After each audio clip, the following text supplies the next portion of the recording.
Happy Monday, sports fans, and welcome back to FNN Sports Take with Kasey Hudson. We've got some exciting news for you on a Monday. If you guys have been paying attention to the sports world this past weekend, we know that a good amount of things took place, but it was really in the wee hours. Well, it just sounds cool to say wee hours. It wasn't particularly that late, but it was in the wee hours last night that not one chunk of news came out, but two pieces of news came out regarding the Patriots. After 9 seasons and one trip to Super Bowl 50, former Panthers quarterback Cam Newton has finally found his new home in New England with the Patriots, signing a one-year deal. Now, as exciting as this news is and shocking to others and leaving people just pretty flabbergasted whether this is about to be like the biggest freak move ever or maybe a flop, the biggest question that takes place right now is Cam Newton's health. We know that he is a freak of nature when it comes to the QB position, but in the past couple of seasons, he hasn't been really performing to the highest standard that he originally started out with. For one, his health issues being a major concern, going through multiple surgeries and, really muscling through major injuries. Now, we'll give him the benefit of the doubt. He has fought through a lot of different injuries, but realistically, in the past couple of seasons, he's only completed about 60% of his passes. Career-wise, he has thrown for 182 touchdown passes. And mind you, I said freak of nature, right? At 6'5", 245 pounds, he is also a mobile quarterback, rushing for over 4,000 yards, specifically 4,806 yards. Yeah, the guy is a freak. But freaks are no good to you. Their stats mean nothing to you if you're not healthy. Now, last season, he only passed for 572 yards, and that's because his season ended early, yet again, due to injury. So how much weight and excitement can we put behind this Cam Newton with the Patriots thing? How excited can we really get to think, the Patriots are going to be major contenders now because all of a sudden they have Cam Newton? And then, of course, in the midst of all of this, people had to raise the one question that I feel like I was avoiding the minute I heard about the signing, which is, are the Patriots now going to have a better season than the Tampa Bay Buccaneers? So let's do my favorite thing and dial down into some details, because let's be serious. We can't just jump from one side of the ship all the way to the other because, we've got a pretty good quarterback on our hands. I have to say pretty good quarterback until he gets back to a full health capacity where he's functioning as year 1, 2, and 3 Cam Newton that we all know and love. Now, when it comes to comparison between Tom Brady and Cam Newton, we know that Tom Brady is not failing in accuracy. He's not the most mobile quarterback, but let's be serious. We know what the guy ran in his 40 when he did his whole combine debut, and he makes fun of himself for it. He's not a runner. So the edge that Cam Newton has in that comparison is the fact that he's not afraid to use his legs, which comes in clutch in those moments that you just need that extra inch, that extra yard, which is fantastic. But once again, it depends on Cam Newton's health. Then we resort back to Tom Brady. If he has a line that's going to protect him, his accuracy and his arm strength hasn't failed him. I mean, the Patriots only lost 5 games last year, and mind you, they didn't really have all the weapons that Tom Brady's used to having when it comes to wanting and utilizing those options on the field. If you want my personal opinion, the AFC East is not as strong as the NFC South. So the Bucs are definitely going to have a lot more competition that's going to make them that much more stronger. But you guys heard my debate a couple weeks ago very passionately when I was expressing to you all that let's dial down on the details. The Bucs were not bad last year. The Bucs were putting themselves in crippling positions. The Bucs were overworking and weakening their young defense that was making major plays. If you look back at tape and see how many games the Tampa Bay defense won for the Tampa Bay Bucs, you might reconsider this comparison. Not to mention is that everyone says the only reason they're not going to win the NFC South is because the Saints are so strong. Yes, I don't disagree. They did pretty well in their draft class as well, but all they did was make sure that they kept the balance between their offense and defensive strength equivalent. That's it. So now that Drew Brees is in the mix, game 1, we beat the Saints last year. Game 2, they fell short with 4 turnovers. A couple of those turnovers hitting them in the end zone, giving them an edge, and I think they only won by 6 points. So if you really pay attention to the statistics here, I'm not worried about the Saints this year because all I'm hoping for is a quarterback that throws less than 30 interceptions. As a matter of fact, let's get a little crazy here. Let's throw less than 15 interceptions. And now we have a quarterback who his entire career, the most interceptions he's thrown in a season is 14. If he comes in and throws 15 interceptions and our defense performs the way they did last year and then some, I think the Bucs are going to do what everybody is really kind of hoping against them to do. Because at this point, I don't know how you don't have more hope in what the Bucs can potentially do this season. And now that Cam Newton is going to be in a Patriots uniform, it's like all to the win of all the progress and all the hope that we had in the Bucs. It's an exciting move for Cam Newton, but when it comes to the comparison of Cam Newton and Tom Brady, the Patriots and the Buccaneers, I think the Bucs are still going to have more of a solid season. They lost 7 games. The Patriots lost 5 games. There's about 3 to 4 games that the Bucs really genuinely could have been in their favor. They lost by an average of 6 points each game. Mind you, I know the competitive nature is going to be there for the kicker this year because there were so many games where if we just nailed that one kick, we would have won the entire game, meaning our entire record would have changed. I know we can't live in the past and we can't go over what could have happened, but you guys want to talk numbers, I'm here for it all day. And when you look at the numbers, the Bucs have a great chance to have an outstanding season this year. The Bucs are going to have more chemistry on that defense. That young defense is going into year 2 together, and you just handled your turnover problem. As long as Tom Brady can get the ball to those weapons and those wide receivers finish out their routes, because Coach Arians mentioned last year that was kind of a problem. If everyone does their part here, I'm going with the Bucs outplaying the Patriots. Now, Newton's new team is under some fire, so he'll be coming in a very exciting time because, as I mentioned in the wee hours of last night, there was 2 big announcements that came out, one being Cam Newton signing to a 1-year deal, but 2 being the fact that Patriots are finally paying for some of their petty actions that took place. Yeah, that whole Bengals situation with videotaping and photos on the sideline, they now got handed over a $1.1 million fine and lost their 3rd-round draft pick. So that's kind of a tough pill to chew, but I'm sure with all the excitement of Newton, they're not sweating it too much. We'll see if any further information comes out in regards to that. The other exciting news is that we are officially 1 month out from training camp. The scary part, they still have not figured out safety protocols and procedures that have to be in place in order for this to really hit off. You know, there's going to be some issues. Obviously, you got to prepare for the worst because realistically, we're in the middle of a whole second wave. But for us to be 4 weeks out from training camp and there not to be any set guidelines in play yet, aside from the typical vetting questions, wear your mask, wash your hands, maybe this team or these people go in that door and these people go in that door, a lot more has to happen because football is a contact sport. And you're hearing more and more players come out stating the fact that they don't think it's realistic to return.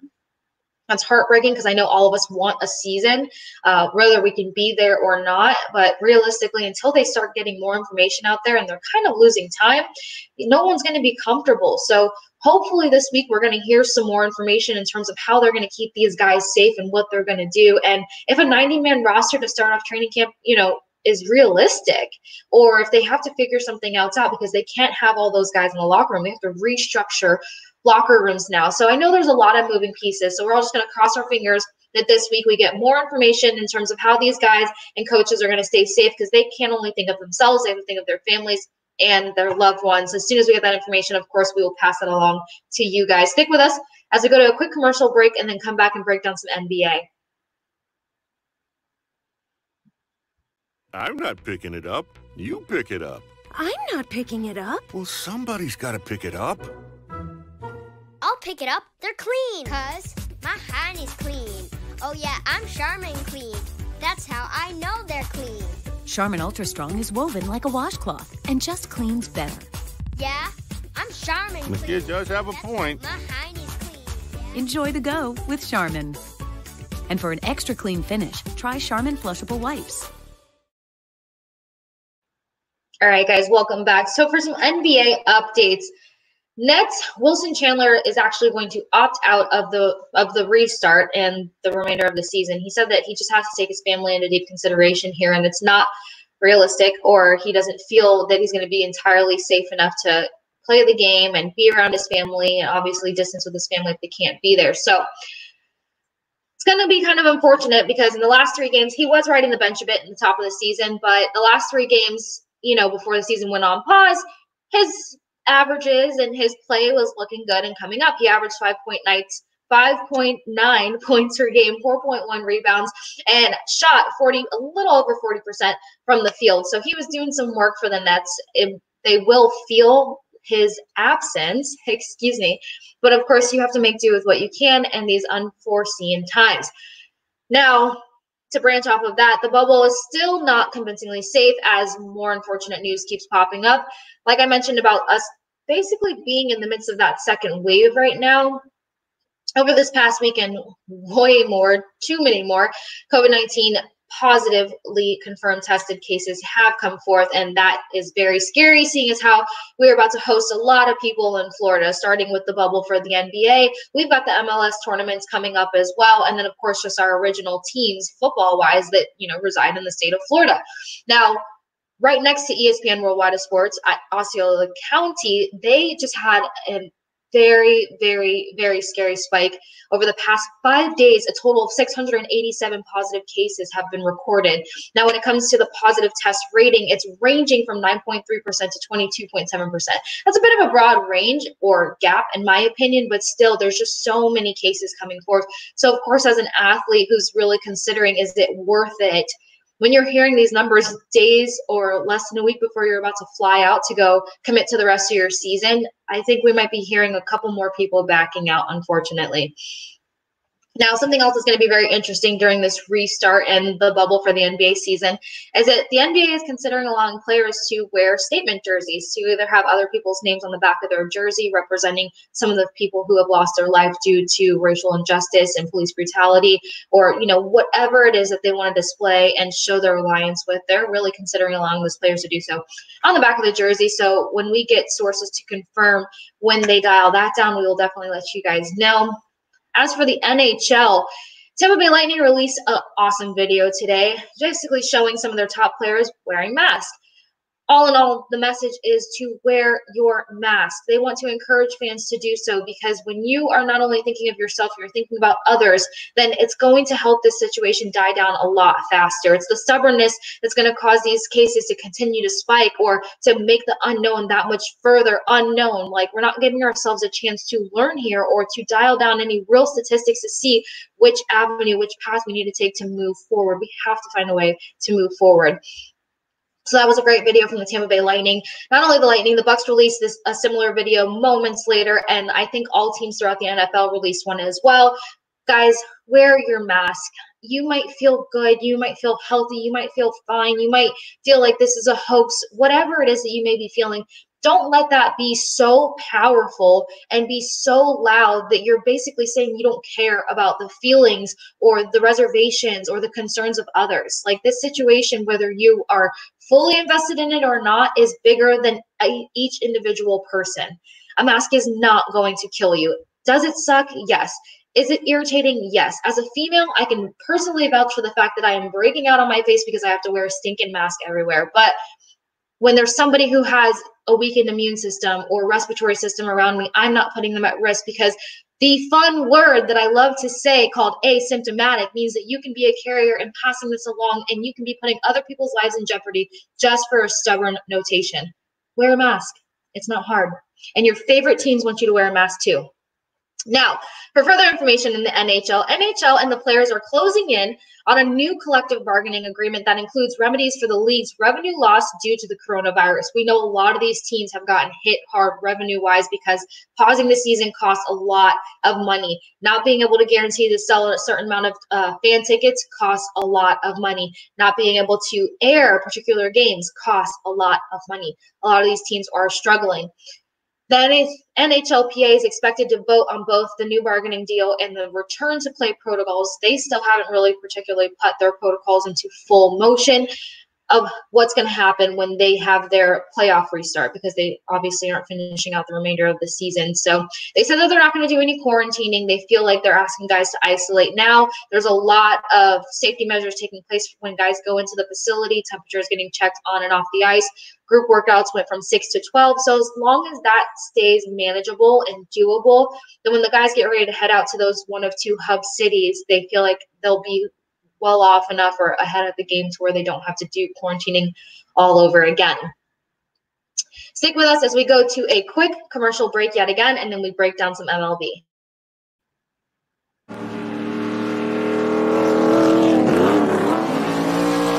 One of the things I love about Bass Pro is they have 3 great ways to shop. You can head into one of their awesome stores, visit BassPro.com, or get great gear from that catalog Johnny Morris sends out. Hi, here's your package. Bass Pro Shops, where commitment, passion, and the great outdoors all come together. Why would you shop anywhere else? Welcome back, guys. All right, so for our MLB updates today, it's nothing negative, or I laugh because like every time I've had to go to MLB, I've been exhausted about it, but it's all good news. They're set to hold opening day to either July 23rd or July 24th, and players are set to begin training camp next week regardless of COVID spikes. So that's good news in terms of us seeing baseball really coming back. We haven't heard too much drama in terms of the whole offer counter offer situation. I guess the ultimatum was the way to go. Now, in a poll to obviously confirm that ultimatum was the way to go, we asked fans, you know, does the 60-game season work? Was it outrageous? Is it even worth doing? 77% of fans actually said yes, they're in full support of 60-game season. Now, what has recently just popped up is that obviously we know that they're going to be heading to training camps. Some spring training facilities were shut down due to the spike of COVID cases. They had to sanitize and then reopen. They're not doing hub cities. They're not doing a bubble. And with that all being said, and with how fast they have brought this along, because if you guys remember me saying they were past crunch time, I thought that they had missed their deadline for really making this happen. But because they're still making it happen, it's going to be happening quite fast. Training camp next week, a July 23rd, 24th opening day, we had to expect that players were going to start speaking out to opting out of the 2020 season. Among some of those players are Nationals pitcher Joe Ross. He said due to personal health and safety reasons, he's not returning for the 2020 season.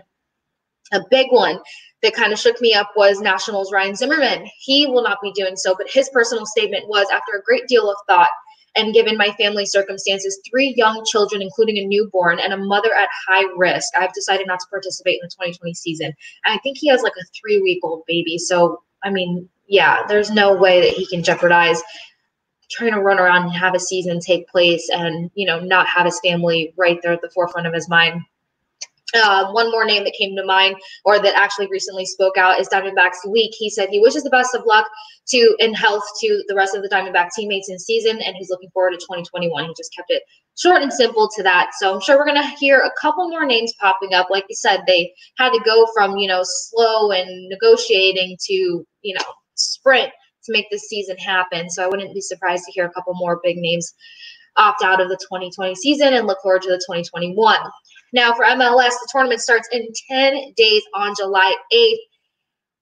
But again, this all circles back to sweet old COVID-19. As the guys start reporting to Orlando, Florida, there has been more safety concerns rising because people are testing positive for COVID-19. 26 players and staff members, to be specific, have tested positive for COVID-19 amongst their arrival to Orlando, Florida. Again, you know, if you look at the numbers here, in comparison to 668 players being tested since June 4th, that might not be the worst case scenario, but they obviously have to figure out, you know, where they're going to isolate these guys who are testing positive in Orlando and, you know, who they've been in contact with. Another statement came out saying that anyone who's been around these guys that are testing positive, they're just going to go ahead and quarantine them alongside of them just in case, which is obviously one of the best safety precautions you can take. Now, a positive test rate of 2.7% in comparison to the NBA's 5.3% doesn't look too bad. Either way, I don't know if we can really get a hang of this, and I know that everyone's itching to get these seasons wrapped up or kicked off. Either way, if they just have these protocols to how they're going to manage and minimize the spread, I think will keep most players, you know, invested in wanting to return this season, or if they're not going to jeopardize anybody outside of themselves or younger guys where they need that paycheck right now. I'm sure we'll see a lot of these athletes continue to just prepare for the season and have at it. Now, Community Heroes is going to look a little bit different today. Just to have a light note in the midst of all this craziness, our Community Heroes are going to go to Rob Gronkowski and Shaq. They had a little Saturday night special where they hosted a live stream show where they played a game of horse and then a bunch of other things. And then it's Rob Gronkowski, so I'm sure there was like a lot of interesting, unique dance moves that took place. But it was great to watch. It was great to see these guys use the platform to just touch base with all kinds of fans across the nation and probably even the world in the midst of everything going on. It's been heavy. It's chaotic. It's been crazy lately. So that was fantastic for them to do that on Saturday night. If you missed it, you can catch it over on YouTube, or there's a link on Rob Gronkowski's Instagram. Guys, that is a quick wrap up for me today with all of the exciting updates. It was nice to have some things to look forward to in these updates, but per usual, stay safe, stay sane, stay kind, stay compassionate, and wear your mask. This is a temporary thing that we have to do in a new normal, but we have to think about everybody else aside from ourselves. We have to be very selfless right now in life. So I just hope that everybody can take a minute to step out of their own head, step out of their comfort zone, and realize that we are all in this together. I'll catch you guys Wednesday at 8 p.m.